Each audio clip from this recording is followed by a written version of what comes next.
Yogyapos.com, Bantul, Dewan Pimpinan Daerah Partai Keadilan Sejahtera, DPD PKS Kabupaten Bantul menolak wacana penundaan waktu pemilihan umum pemilu 2024.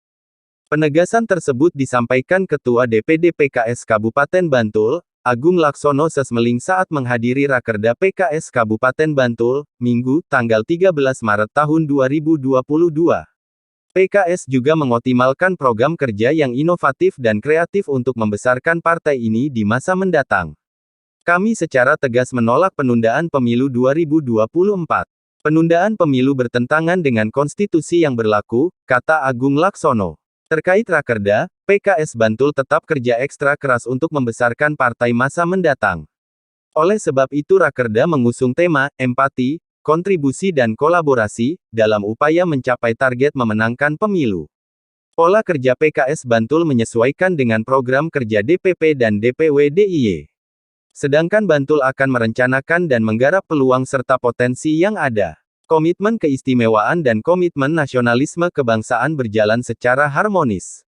Spiritnya adalah kolaborasi harus diwujudkan melalui perencanaan, kemudian mengaplikasi bersama elemen bangsa diantaranya tokoh agama, tokoh kebangsaan dan publik figure, seniman, budayawan maupun lembaga yang peduli terhadap pemberdayaan masyarakat. Ini semua harus terlaksana dengan baik, diplanning secara sistematis dan direalisasikan secara efektif. Sehingga PKS akan semakin dekat dengan masyarakat. Targetnya perolehan kursi di DPRD Bantul akan menjadi 6 kursi, jelasnya. Sementara itu, Ketua DPW PKS DIY, HM Agus Masudi, dalam arahannya mengatakan PKS membesarkan partai harus dengan perencanaan matang dan cara jitu yang sulit diketahui oleh para rivalnya, sehingga bisa semakin kuat dan besar. Pada kesempatan sama, anggota DPR RI PKS Dapil DIY, Sukamto, melalui Zoom mengingatkan seluruh kadernya bahwa nuansa dan perkembangan suhu politik semakin panas.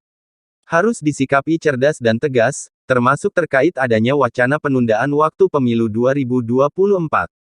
Ini harus disikapi oleh PKS. Cita-cita yang ada pada konstitusi, sekaligus kita komitmen dengan aturan konstitusi.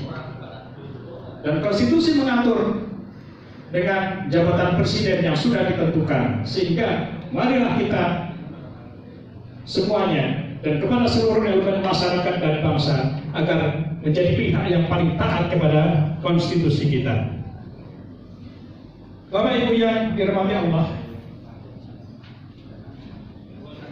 kepada para pengurus dan juga para kader, pada kesempatan ini kita harus menyusun program-program yang sifatnya adalah penguatan apa yang sudah kita susun sebelumnya.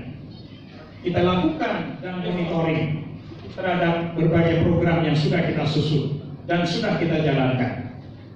Untuk selanjutnya kita tingkatkan dalam taraf yang lebih masif lagi di dalam memberikan pelayanan kepada masyarakat. Harapannya pada tahun ini kita segera mengoptimalkan peran-peran unit pembinaan anggota. Harapan saya bisa sampai dengan tingkat kelurahan. Yang kelurahan memiliki unit-unit pembinaan anggota. Karena itulah yang menjadi mesin pokok kita di dalam menggerakkan elemen kerja partai ini di dalam memberikan pelayanan masyarakat.